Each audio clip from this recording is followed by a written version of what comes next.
Welcome to Ridgewood Talks. Through this podcast, we will be introducing you to some of the leaders and legends in our village. We'll keep you updated about fascinating local events. We'll dig into the town's hot topics and so much more. But first, let me introduce myself. I'm Jeannie Johnson, the founder of Ridgewood Talks and Ridgewood Walks. The goal of these initiatives is to create a kinder, more connected, and more vibrant community. I'm thrilled to be hosting this podcast with my good friend and all-around wonderful guy, Jordan Kaufman. We look forward to meeting with you weekly and hearing your thoughts on who and what you'd like to learn about in our beautiful hometown. For now, be kind, do good, and enjoy this episode. Here we go.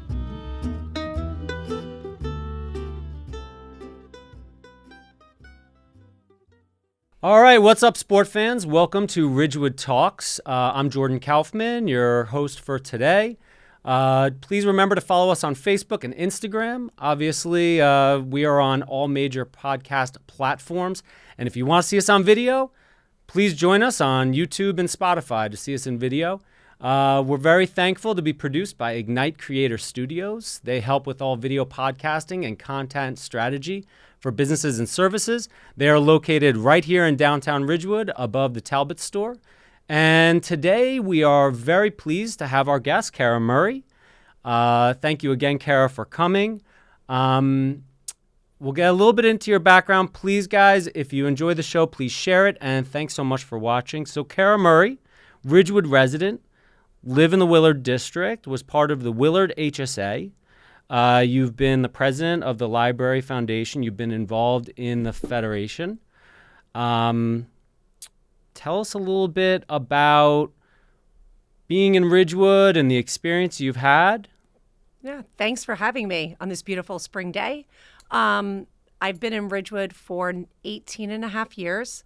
My husband and I moved here soon after we got married, and we decided we wanted to put down our roots in Bergen County, where we both grew up. So in following our move-in, we had 3 kids in the next 3.5 years, and we've been part of the community ever since. My children attended Willard, George Washington, and I have 2 at the high school now, as well as 1 at the middle school. So everyone talks about how phenomenal of a community Ridgewood is, and I can attest that it's been nothing short of amazing for our entire time here, and we look forward to, the next couple years as our kids get through the school system as well. So not only are you a resident, a mom in the town, but you've been inspired to go a little bit step further in the community. You've done a lot of volunteering, and now you own a few businesses in town and also some out of the town, but all of them focused on kind of the same passions. So what came first, HSA or getting involved in Huntington Learning Centers, which you own and operate? I think there's a great story there, which I know, but our listeners are probably interested to hear. Yeah, sure. So when I had my oldest daughter, I took an early retirement. I was working at a finance firm in New York City, and I decided I needed to focus on one thing to be really great at it. So I decided to be a stay-at-home mom. And I then, started joining the HSA. I joined, the newcomers. I joined the Moms Club. I joined the Library Foundation as a way to keep engaged with other moms and adults in the community and give back at the same time. But along the way, when my second daughter, who's now a junior at Ridgewood High School, was about 1.5, she was fairly nonverbal. So I knew that having a daughter that was only a year older than her, I kind of knew what the milestone should have been. And she was not keeping up with them. So we took her to get her evaluated, and we found out that she had a fairly significant speech delay. We got her into what they call the Red School in Ridgewood. It's for students that have learning disabilities at a preschool age. They get put into a special education classroom for 2 years before they assimilate into kindergarten. So my daughter went through the program. She found her voice. She hasn't stopped talking since. But then when she got into elementary school, as the academics picked up and standards, grew, she was unable to keep up with them. So I knew deep down, like a mom always knows, something else is going on. As it turns out, she's dyslexic and has auditory processing with a hint of ADHD. So throughout the next couple years, I worked alongside the school to try to give her the best education possible that she could learn in the style which she needed to flourish. So as she was going into 4th grade, we had kind of hit a wall. And along the way, someone had said to me, Mrs. Murray, your daughter has a learning disability. She will never read on grade level. And I said, I will absolutely not accept that. I believe every child can achieve their potential when given the right tools. So from that, I then had all my kids in full-time school, and I wanted to do something more. I wanted to get back to work.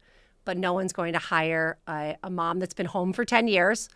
Although I think that we're an incredible force to enter the workforce, right? We want to get in, we want to get out, we want to get home to our families. So my husband and I would talk about it at night, and we joked that we had to buy myself a job to get me back into the workforce.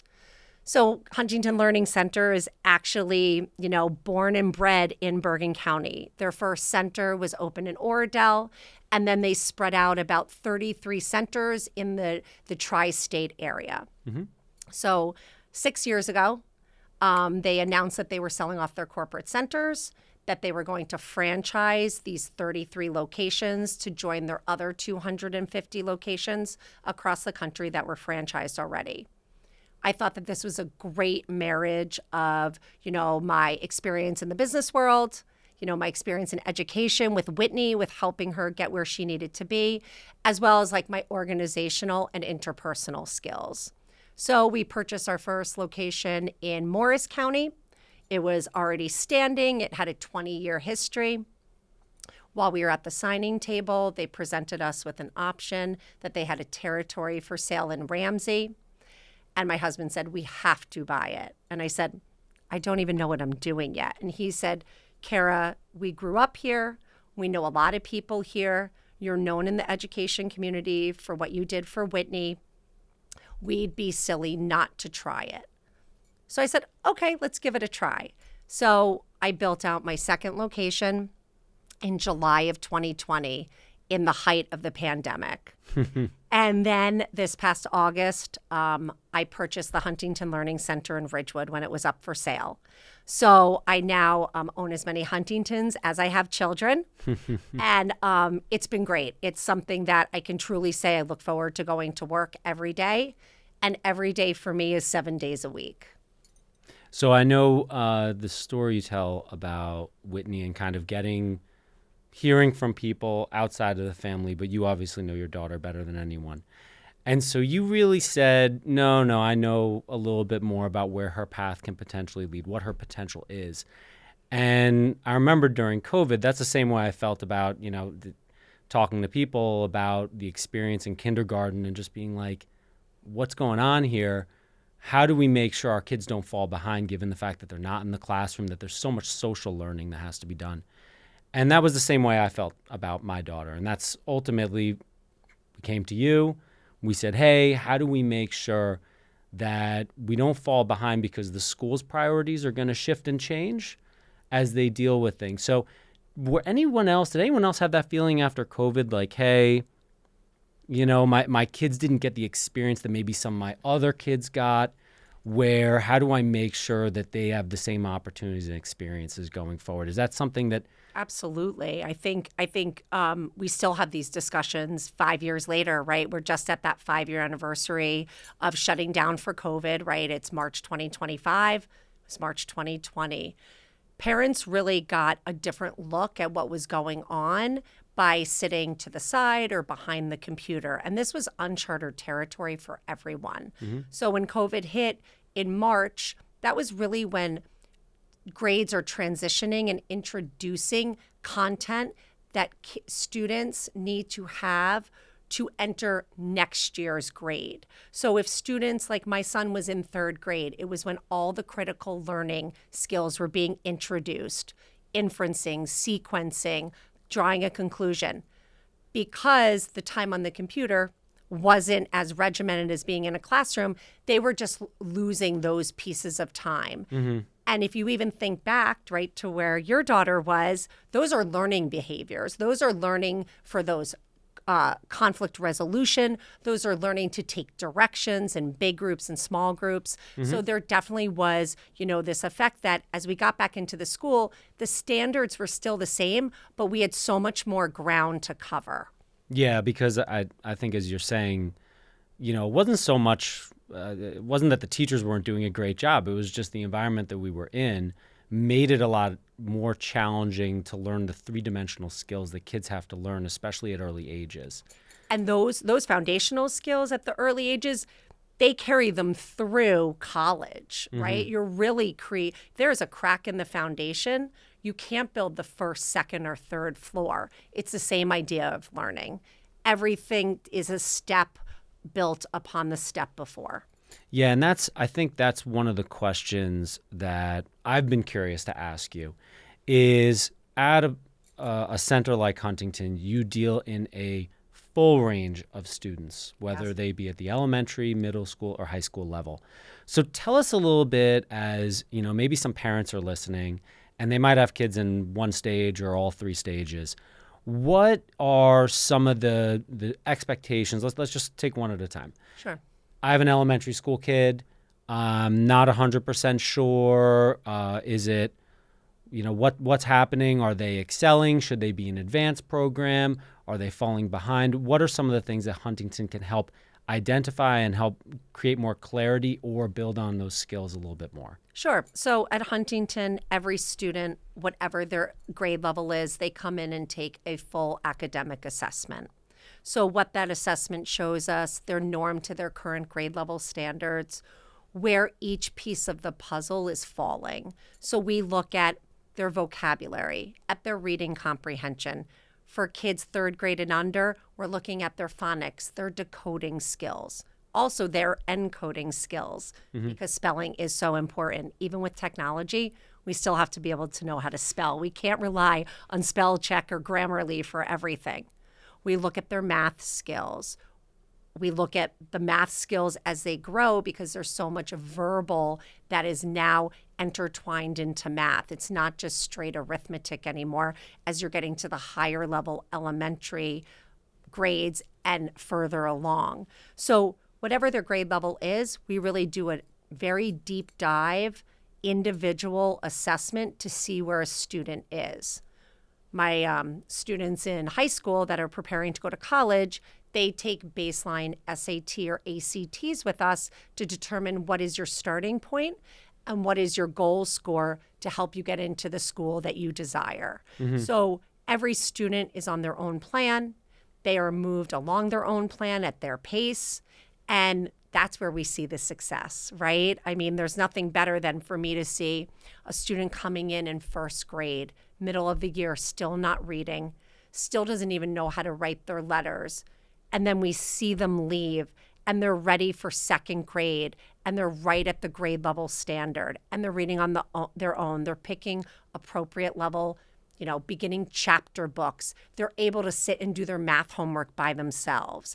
That tells me we're doing our job, right? And we're setting that student on an independent path to be successful throughout their whole journey, throughout school and college. So you talk a lot about that assessment program, and I remember that being a bit of an eye-opening event for me of just like, oh, wow, there's so much information that we can get, not really just for some self-awareness, I would call it.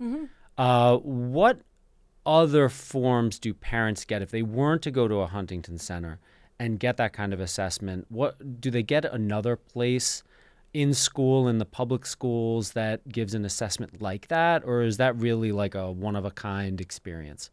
We feel like it's one of a kind because in school, of course, you get your progress reports or your standard-based in elementary school report cards, and then you start to get grades as you go into middle school and beyond.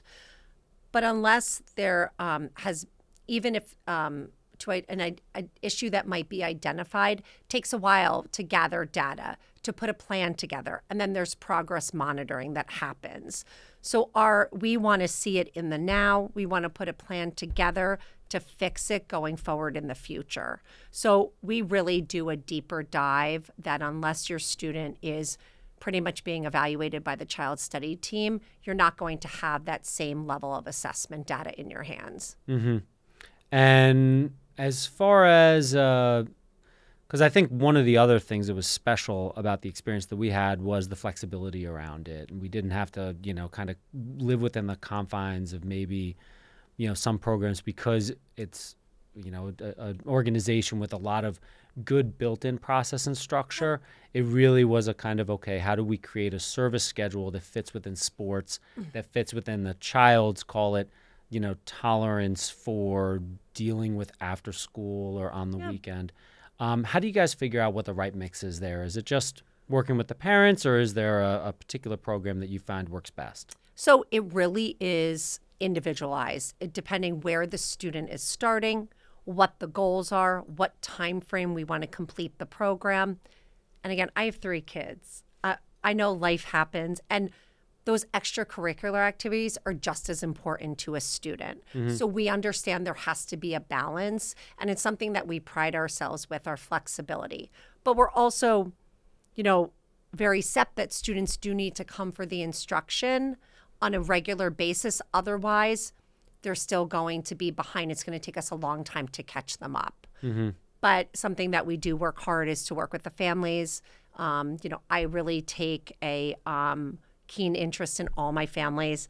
I know them. I know how many other kids they have. I know how many balls they're juggling. And it's something that I do pride myself that we do go that extra step to give that level of service, to be flexible and adjustable as need be. Yeah, I remember that was certainly how we felt when we were working with you.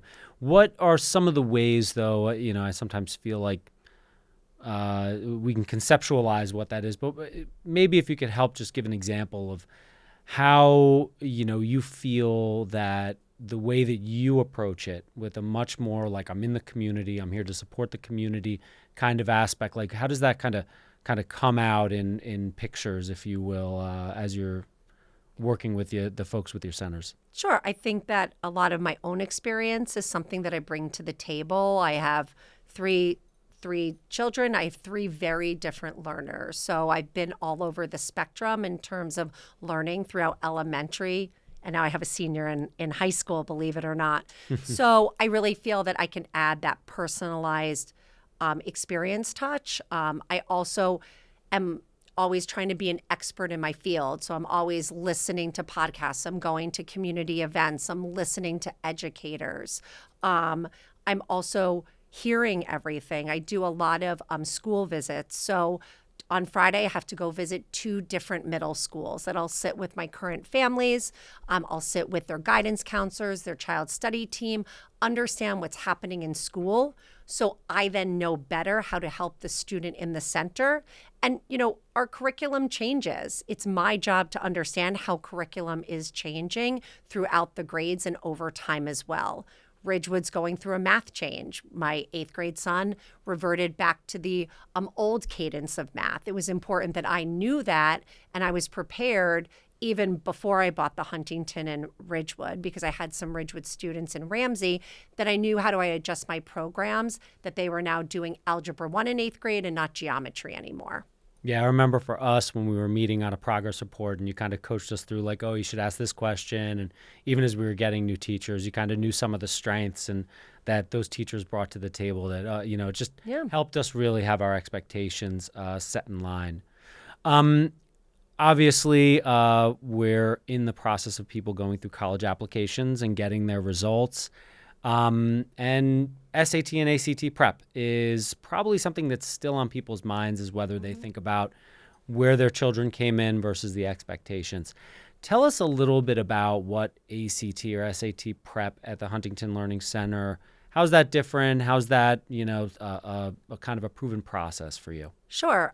So when I opened in Ramsey in July 2020, it was still hard to find a testing location due to COVID. And that test optional was still on the tip of everyone's tongue.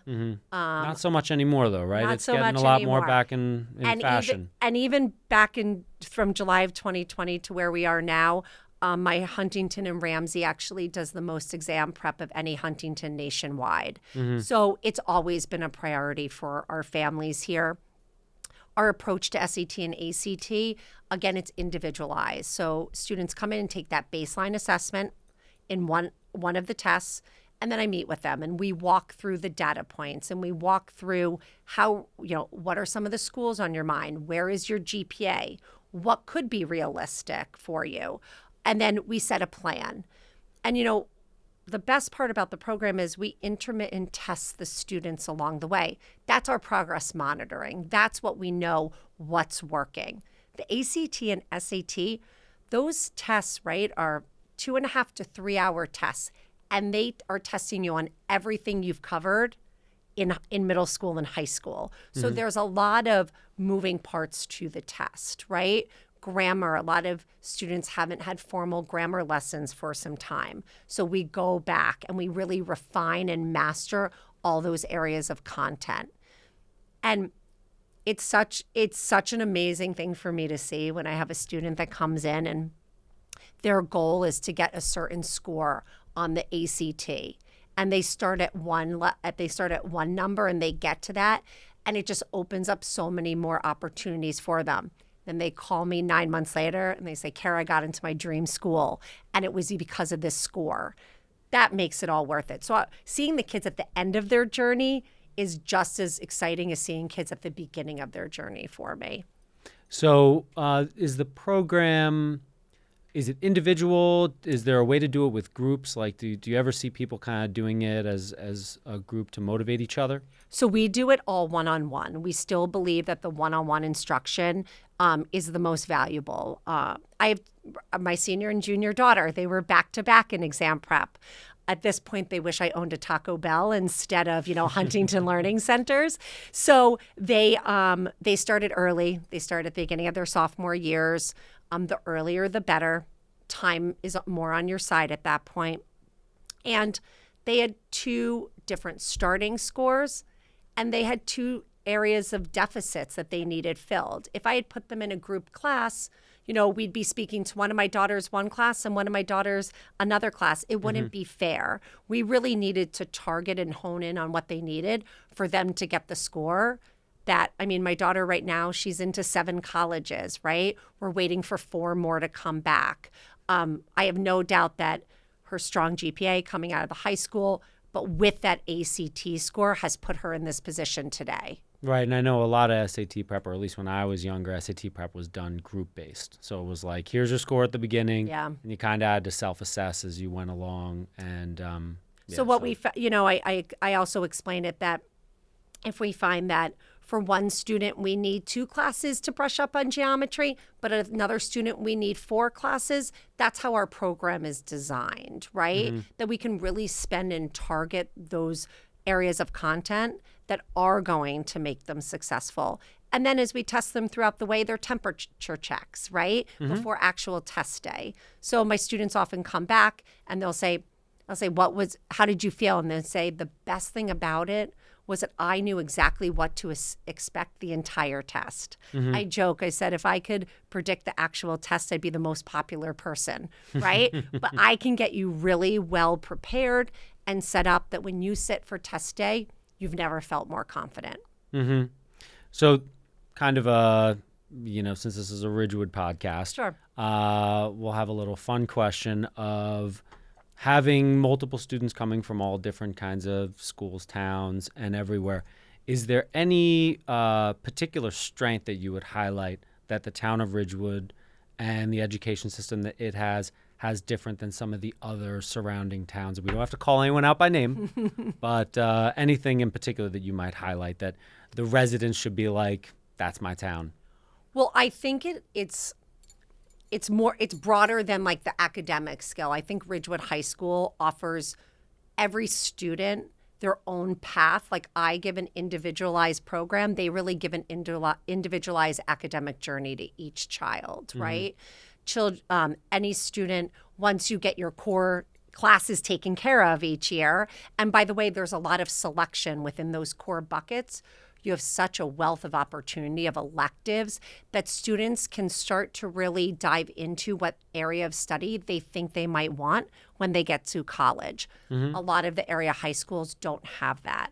And by electives, too, you're taking folks from the workforce or outside of education that are experts, right, in engineering and architecture and business, and this is their second career. And they're giving back to their community, and they're educating like the future leaders in those areas of business at a high school level.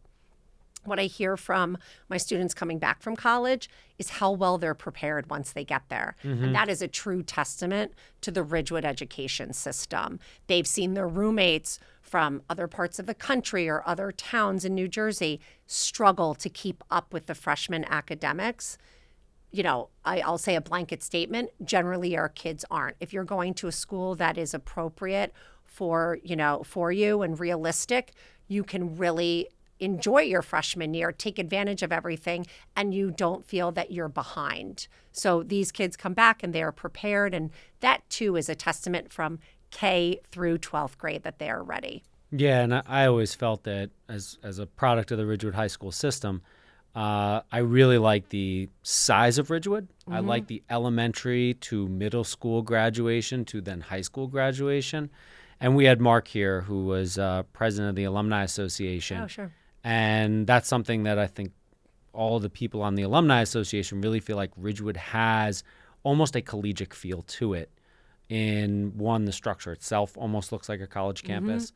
And two, just that, kind of alumni network and that fabric that Ridgewood has, I think has always been kind of unique. It's not spread out amongst everywhere. You have a good introduction into other elementary schools and meeting other people. So It's great. I thought that was. I think you are introduced to all different parts of being in a larger community, and you learn to be a good citizen and a good member of a community at large. I think the high school, too, gives you a lot of life skills, right? When you're in college, not every second of your day is planned. So you have to learn to adjust to that before you go off and have a class at 8 a.m. and then another class at 4 p.m. What are you going to do with that time in between?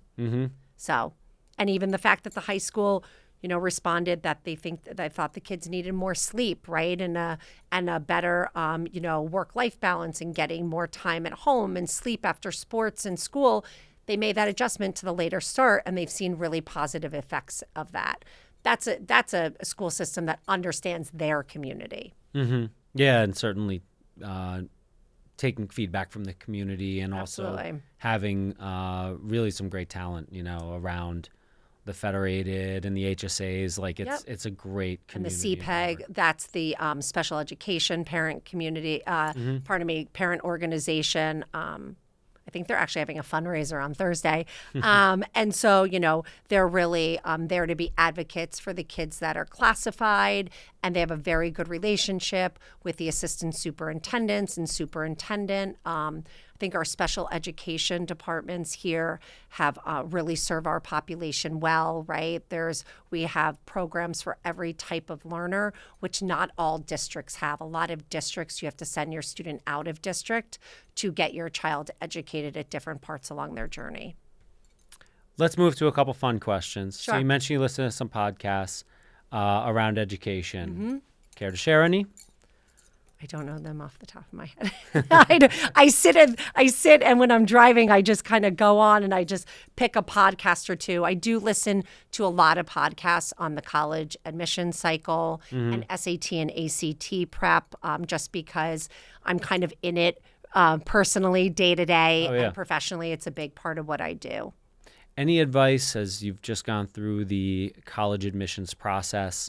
Any advice that you would have for listeners on how to think about visiting schools, how to help prepare your kid for visiting schools and know what to look for, or any other advice just on the application process and how to deal with the stress around it? Or Sure. I think I think college it's a big move, right? It's a big decision for 17 and 18-year-olds to make where they want to spend the next 4 years. That's then going to catapult them into adulthood and independence. But But I think that our high school does a good job. They have a robust, guidance department. Every student is assigned a guidance counselor. They use a program called SCORE, which students get access to really in their junior year. And it really gives, remember those Barron's books we walked around with that had a list of all the colleges by page? This really provides an online database for the students.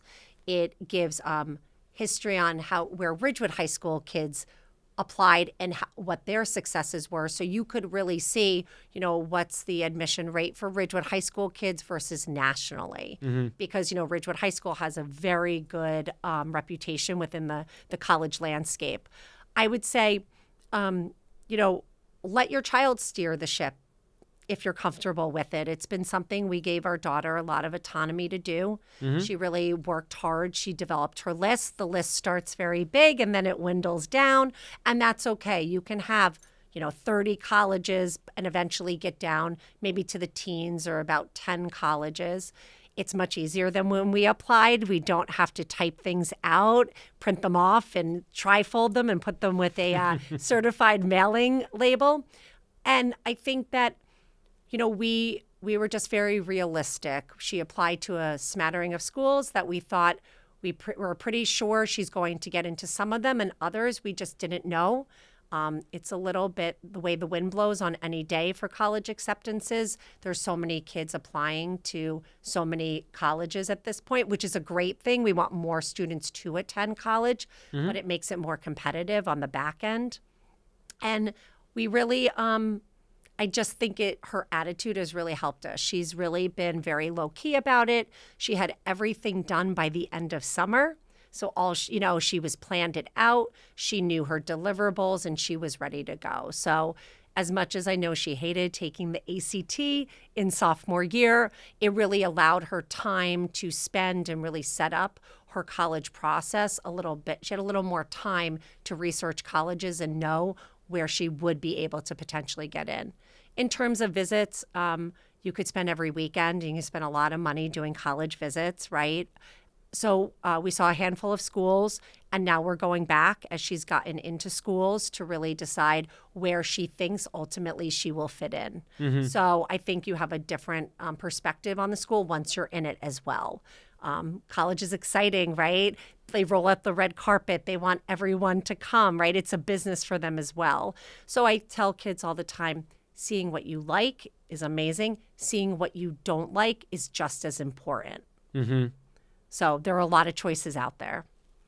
Yeah, it's I don't know if you used any of the alumni network or network that you and others might have as you're checking out the school. Did you reach out to students who had gone there or went there and get a little bit of information? I did. I've seen a couple students, my past students, that have come to me for prep. We've met them at the colleges. We take them out to lunch or dinner. I'm sure they always appreciate a good meal.